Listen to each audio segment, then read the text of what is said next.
let me pull up a cornerstone of all things Sandler, and then I'll tell you how it applies to referrals.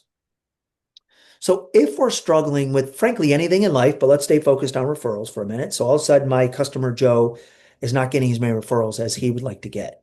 So first thing is I'm going to ask, let's go back to don't ask, right? Joe, how many times are you asking? How are you asking? What's the behavior? Are you doing the behavior? What's your mindset? Do you believe that you're doing a great job for your clients and that you can do a great job for your clients' friends? What's your mindset? Do you deserve referrals? Is it comfortable for you?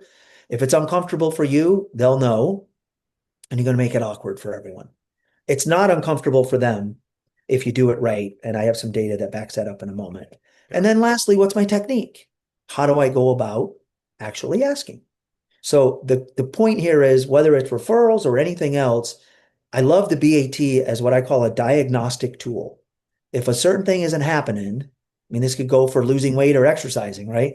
Am I not doing the behavior? What's my mindset? What's my technique? It's one of those three. Or if it's working well, you probably have all three of these cylinders firing.